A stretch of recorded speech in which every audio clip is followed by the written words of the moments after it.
कितना है उसने उठाया, मुझ जैसे पापी को उसने बचाया।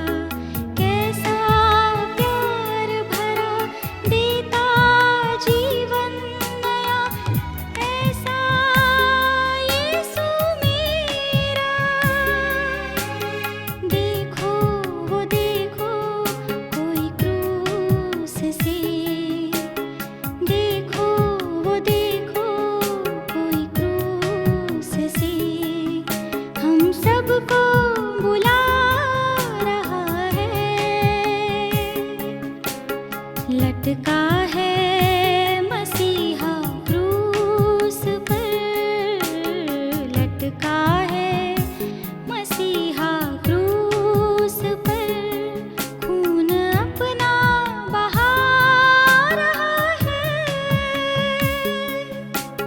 देखो वो देखो कोई क्रूस से, देखो वो देखो कोई क्रूस से। मेरे प्रिय भाई और बहनों, मैं परमेश्वर को धन्यवाद देना चाहता हूँ कि मैं इस वक्त आपके सामने परमेश्वर के वचन को लेकर प्रस्तुत करने के लिए उपस्थित हुआ हूँ। मैं आप सभी को प्रभु यीशु मसीह के पवित्र नाम में सलाम कहता हूँ और आशा करता हूँ कि ये थोड़ा सा समय जो हम सब मिलकर परमेश्वर के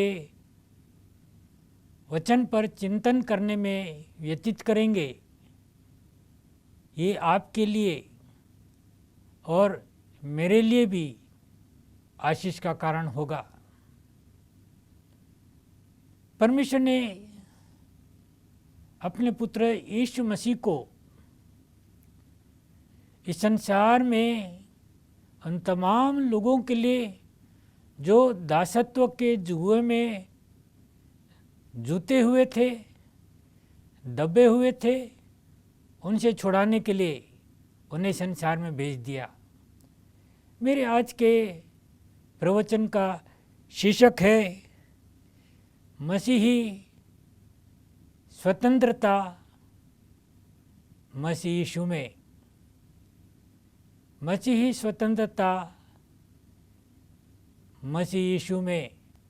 मैं आपके सामने एक बाइबल का छोटा सा पद पढ़कर इस प्रवचन को आगे बढ़ाना चाहूँगा।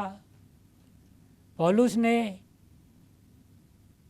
गलतिया में रहने वाले मसीहियों को पत्र लिखा था और उसके 5वें अध्याय और पहले पद में उन्होंने बड़ी सुंदर बात लिखी थी जो कि मैं आपके सामने पढ़ना चाहूँगा।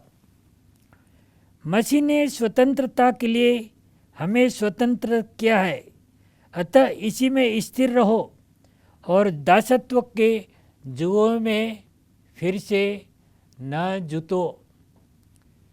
मसीह ने हमें स्वतंत्र कर दिया, हमें स्वतंत्रता दे दी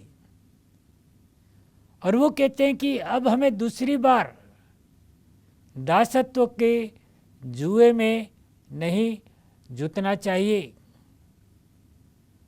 आप में से शायद बहुत से लोग नहीं समझते होंगे कि जुआ क्या होता है। जुआ के 2 अर्थ होते हैं।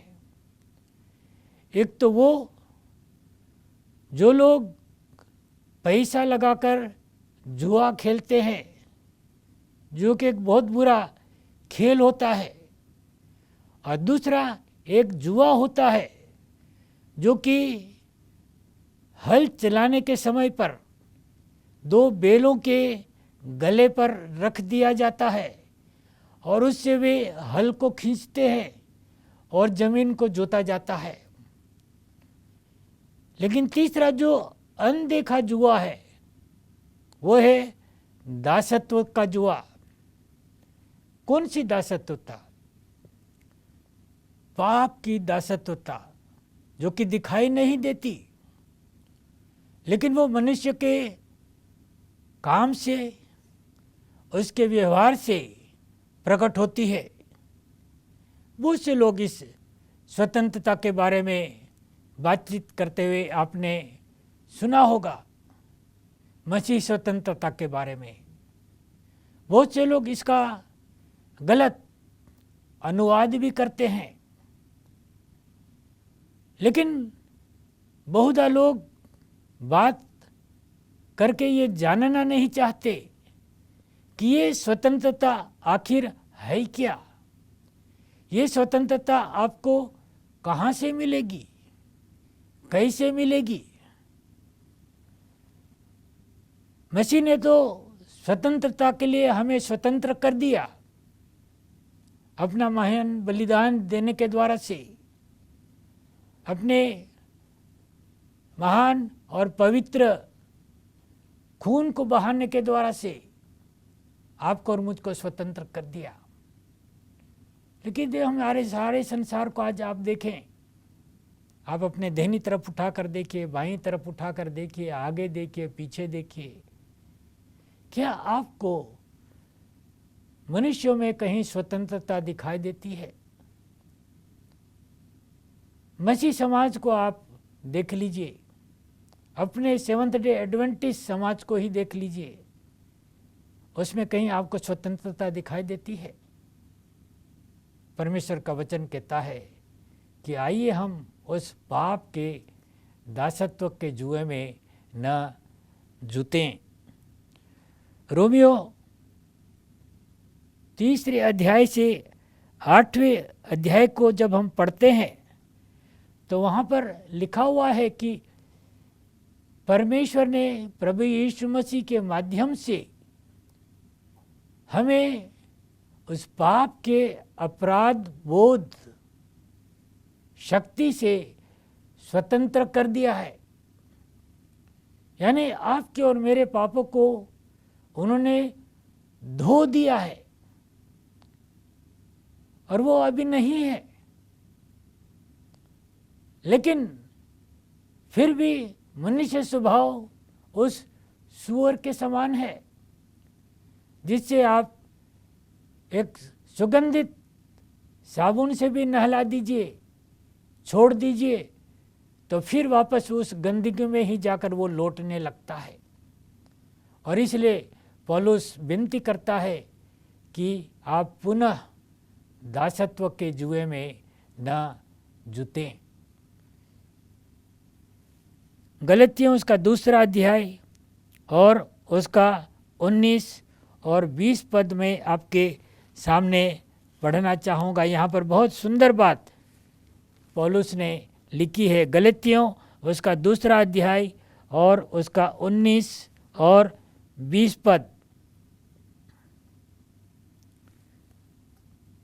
19 और उसका 20 पद वो कहता है कि मैं तो व्यवस्था के द्वारा व्यवस्था के लिए मर गया।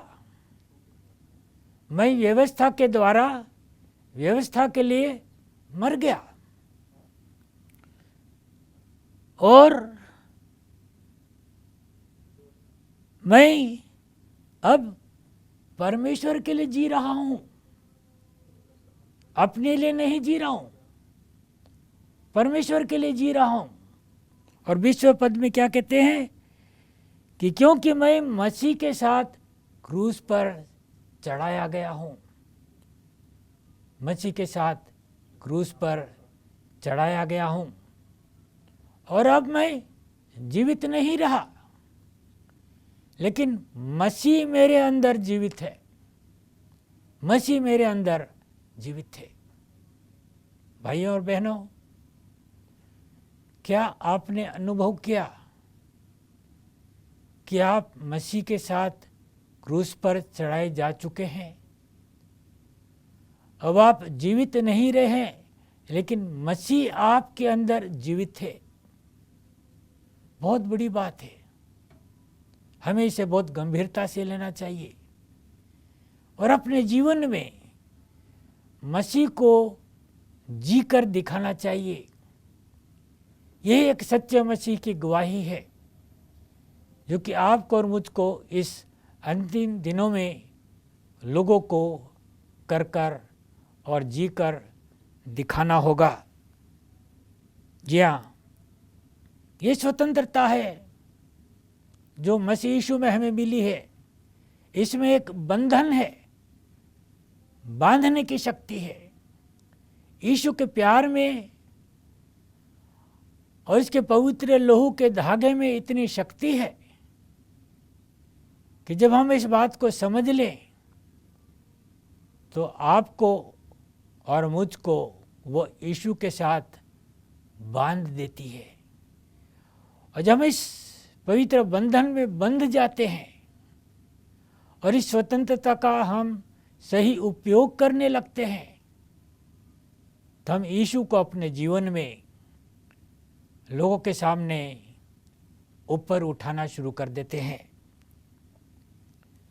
जी हाँ, इससे मनुष्य के जीवन में एक नया स्वभाव पैदा हो जाता है,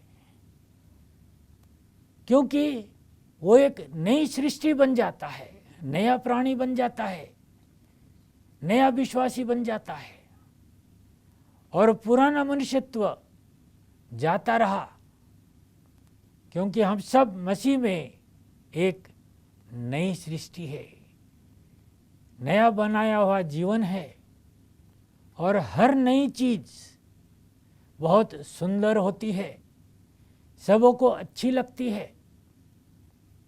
ऐसा ही सुंदर जीवन आपको और मुझको जीना है ताकि संसार में सबको पसंद आए और स्वर्ग में बैठे हुए हमारे परमेश्वर पिता और यीशु को भी पसंद आए कि इस संसार में वो मेरा बेटा, वो मेरी बेटी जिसको कि मैंने स्वतंत्र कर दिया, अपने प्रेम के धागे से अपने से बांध लिया, वो मेरा नाम इस संसार में रोशन कर रहा है। आप किसका नाम रोशन कर रहे हैं? क्या आपको ये स्वतंत्रता मिली है? क्या आपने इस बात को गंभीरता से लिया है? मेरी आपसे विनती है कि आप अपने जीवन में थोड़ी देर रुकिए और इस बात पर विचार कीजिए कि क्या आपको स्वतंत्र मिली है या नई स्वतंत्रता जो यीशु आपको और मुझको देना चाहते हैं और मुझे दिए है, उसमें आप इस बात को याद रखिए कि उसमें आपको अपने बारे में नहीं सोचना है कि मैं हूं, जी नहीं। पौलुस कहते हैं कि अब मैं तो जीवित नहीं रहा, लेकिन मेरे अंदर कौन जीवित है? प्रभु यीशु मसीह। और इस स्वतंत्रता में जो बड़े प्रेम से उसने अपने बच्चों को दी है, हमें दूसरों के लिए जीना है और हमें मसीह के लिए जीना है और इसी को मसीह जीवन कहते हैं, इसी को मसीह स्वतंत्रता कहते हैं। लेकिन ये स्वतंत्रता हम गर्व न करें कि ये मेरी है, ये आपकी दी हुई नहीं है, ये हमारे उद्धारकर्ता यीशु की दी हुई है, उसके प्रेम से दी हुई वस्तु है जिसे हमें बड़े प्रेम से संभाल कर रखना है, उसको बनाए रखना है ताकि हर कदम पर हम उसके नाम को रोशन कर सकें। जी हाँ, जब हम इस स्वतंत्रता को बनाए रखने के लिए अपने आप को यीशु के हाथों में सौंप देते हैं तो हमारे जीवन में एक आनंद आता है, हमारे जीवन में एक शांति आती है, हमारे जीवन में एक उन्नति आती है। और यही प्रभु यीशु मसीह अपने बच्चे के जीवन में देखना चाहते हैं कि क्या उसके जीवन में स्वतंत्रता की खुशी है, स्वतंत्रता की शांति है, स्वतंत्रता की उन्नति में यीशु का नाम उन्नत हुआ है या नहीं। प्रभु परमेश्वर हमारी सहायता करना चाहते हैं। या मसीह ने हमें स्वतंत्रता के लिए स्वतंत्र किया है, लेकिन ये स्वतंत्रता हमें मिलेगी कहाँ? कभी आपने सोचा कि हमें ये स्वतंत्रता कहाँ मिल सकती है? आइए मैं आपको बाइबल में बताना चाहता हूँ कि कहाँ पर लिखा हुआ है। 2 कुरिन्थियों उसका 3 अध्याय और उसका 17वां पद। 2 कुरिन्थियों उसका 3 अध्याय और 17 पद। यहाँ पर बड़ी सुंदर बात लिखी हुई है जो कि आपको हमेशा याद रखनी चाहिए। लिखा है कि जहाँ कहीं प्रभु का आत्मा है, क्या लिखा है? जहाँ कहीं प्रभु का आत्मा है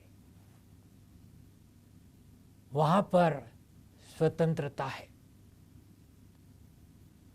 प्रभु का आत्मा यानी हमारे प्रभु यीशु मसीह, परमेश्वर यीशु में जहाँ कहीं भी है, बाइबल कहती कि वहाँ पर स्वतंत्रता है।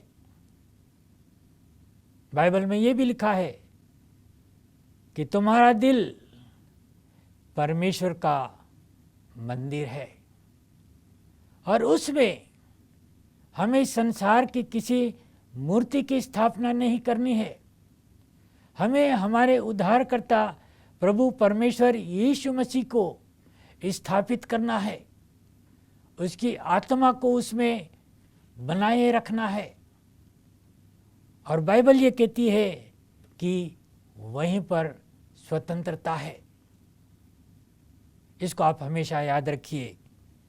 जी हाँ, सच्ची मसीह स्वतंत्रता हमें प्रभु परमेश्वर के लिए, यीशु मसीह के लिए किसी भय की वजह से या किसी सेंस ऑफ ड्यूटी की वजह से करने के लिए मजबूर नहीं करती, लेकिन उस सच्चे प्रेम के प्रति श्रद्धा और प्रेम के कारण से हमें उसके लिए वो सब कुछ करने के लिए बाध्य करती है जिसके लिए प्रभु यीशु ने हमें स्वतंत्रता दी है। बहुधा मनुष्य स्वतंत्रता का दुरुपयोग करता है क्योंकि वो समझ नहीं सकता और वो ये सोचता है कि मुझे तो स्वतंत्रता मिल गई है, अब मैं मनमानी करूंगा, मुझे लाइसेंस मिल गया है। हमारा देश एक समय था, हम दासत्व के जुए में थे, विदेशी शक्ति हम पर शासन कर रही थी और हमारे अगुओं के कठिन परिश्रम के द्वारा से हमें स्वतंत्रता मिली और हम भारतीयों के अधिकांश लोगों ने इस स्वतंत्रता को नहीं समझा और उसका सही उपयोग नहीं किया। मसीह जीवन में भी परमेश्वर चाहते हैं कि हम एक सुंदर मसीह स्वतंत्रता का जीवन जिएं, उसका सही उपयोग करें। और इसलिए रोमियो उसका 8वां अध्याय और उसके 15वां पद में आपके सामने पढ़कर सुनाना चाहता हूँ। रोमियो उसका 8वां अध्याय उसका 15 पद में बड़ी सुंदर बात यहाँ पर लिखी है कि तुमको दासत्व की आत्मा नहीं मिली, तुमको दासत्व की आत्मा नहीं मिली है कि भयभीत हो, परंतु लेपालकपन की आत्मा मिली है। लेपालकपन क्या होता है? गोद में लिया जाना। हम लोग परमेश्वर प्रभु यीशु के बिना अनाथ हो चुके थे। हमारा कोई आगे पीछे नहीं था। परमेश्वर ने यीशु के माध्यम से आपको और मुझको गोद लेकर स्वतंत्रता प्रदान की। हम देखते कि संसार में बहुत से ऐसे परिवार होते हैं जो कि अनाथ बच्चों को, असहाय बच्चों को गोद लेते हैं। आपकी और मेरी ठीक ऐसी ही स्थिति थी। हम लोग बिल्कुल असहाय हो गए थे और यीशु ने ठीक समय पर, बाइबल कहती कि वो आए और उन्होंने जन्म लिया और हमें लेपालक पुत्र और पुत्री बना दिया। दूसरा कुरिन्थियों उसका 3 अध्याय और उसके 18 पद में बड़ी सुंदर बात लिखी हुई है। मैं आपके सामने पढ़कर सुना देना चाहता हूँ। दूसरा कुरिन्थियों उसका 3 अध्याय और उसका 18 पद। यहाँ पर लिखा हुआ है, प्रभु तो आत्मा है और जहाँ कहीं प्रभु का आत्मा है वहाँ स्वतंत्रता है। परंतु जब हम सबके उघाड़े चेहरे से प्रभु का प्रताप इस प्रकार प्रकट होता है, जिस प्रकार दर्पण में, तो प्रभु के द्वारा जो आत्मा है, हम सब उसी तेजस्वी रूप में अंश अंश करके बदलते जाते हैं। यानी धीरे धीरे धीरे हम बदलते चले जाते हैं। परमेश्वर यीशु के अंदर ऐसी शक्ति है कि हम धीरे धीरे उस स्वतंत्रता को प्राप्त करने के बाद हम निरंतर बदलते जाते हैं। हम ये ना सोचें कि मुझे स्वतंत्रता मिल गई है तो अब मुझे और कुछ करने की ज़रूरत नहीं है। जी नहीं। याकूब अपने उस सुंदर पत्र में लिखते हैं, याकूब उसका 2 अध्याय और उसका 12वां पद मैं आपके सामने पढ़कर सुना देना चाहता हूँ। यहाँ पर वो क्या लिखते हैं। याकूब उसका 2 अध्याय और उसका 12वां वचन। बहुत सुंदर बात यहाँ पर लिखी हुई है। तुम उन लोगों के समान वचन बोलो और काम करो। तुम उन लोगों के समान वचन बोलो और काम करो। क्या करो? जिनका न्याय स्वतंत्रता की व्यवस्था के अनुसार होगा। स्वतंत्रता की व्यवस्था के अनुसार होगा। बहुत सुंदर बात याकूब ने अपने इस पत्र में लिखे है कि यहाँ पर जो है ये स्वतंत्रता वश में करने की शक्ति, परमेश्वर के वचन में इतनी सुंदर चीज़ है, उसमें वश में करने की शक्ति है।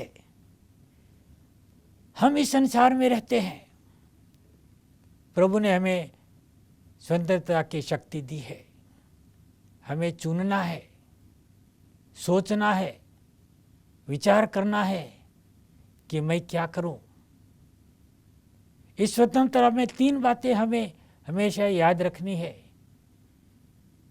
कि सबसे पहले यीशु, दूसरे में दूसरे लोग और तीसरे में अपने आप। हमें अपने आप को तीसरे नंबर पर रखना है और यीशु के द्वारा दी गई स्वतंत्रता का सही उपयोग करना है। परमेश्वर आप सबको आशीष दे, यीशु के पवित्र नाम से आमीन।